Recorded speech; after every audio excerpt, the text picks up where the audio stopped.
Good morning, guys. Mark here again, and welcome back to my channel. If you're new to my channel, you love cars, DIYs, and basically anything car related, please consider subscribing and check out my playlist.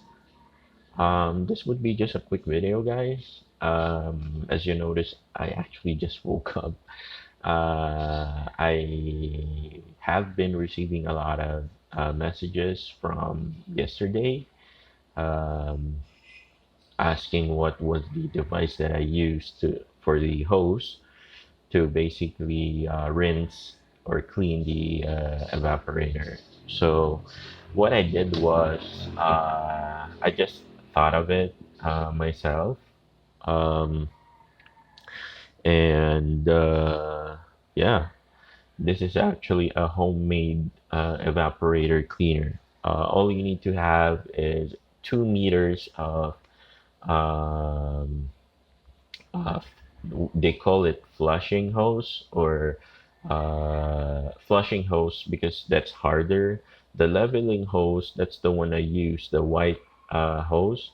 But the problem with that is it's hard to maneuver inside the evaporator because it bends quickly.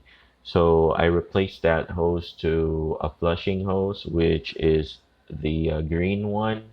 It is harder, so you will need 2 meters of that hose, so it would be easier for you to reach the tight spaces inside the evaporator. Um, it would be better, or it would be best if you have a pressurized washer motor. But if not, running hose would be fine, just as long as there's a bit pressure in it to knock off the molds. But even if the water is just simply running water, you'll knock off the molds if you're able to uh, s- soak it with the chemical cleaner.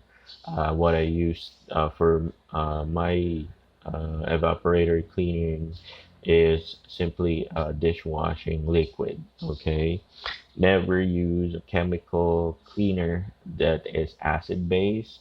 That would destroy your evaporator. Okay, so aside from the flushing hose, you'll need a water spray gun like this.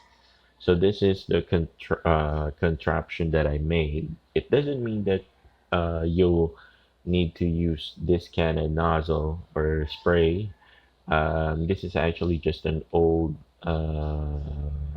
watering gun, uh, which we really do not use anymore. And then I placed the hose on the cone jet. So that's actually a deep hole.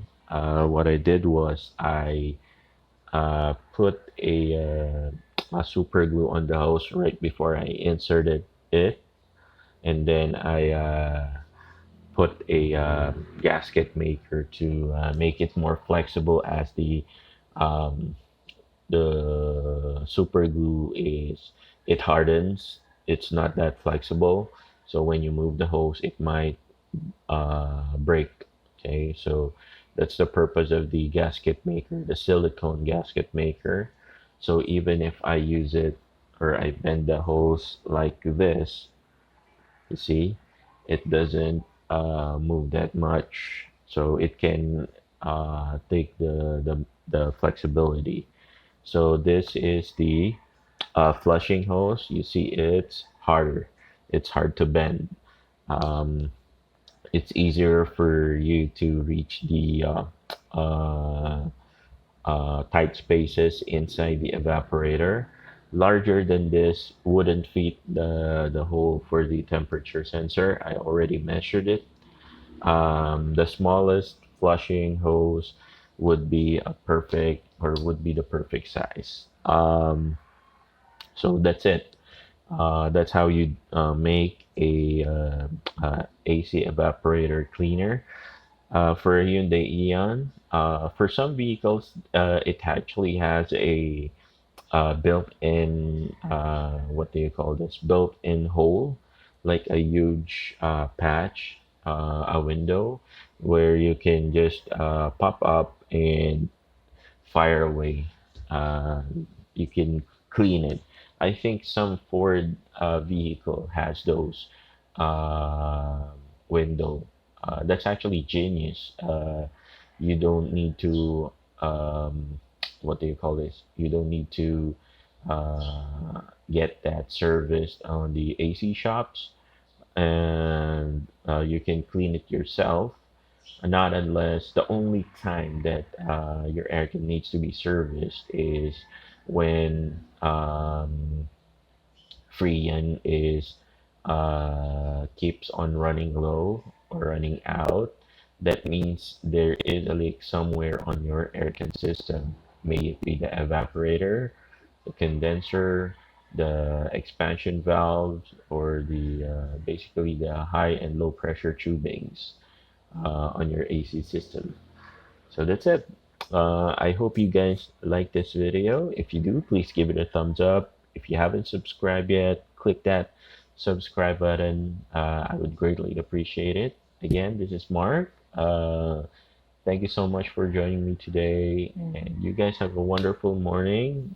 Take care.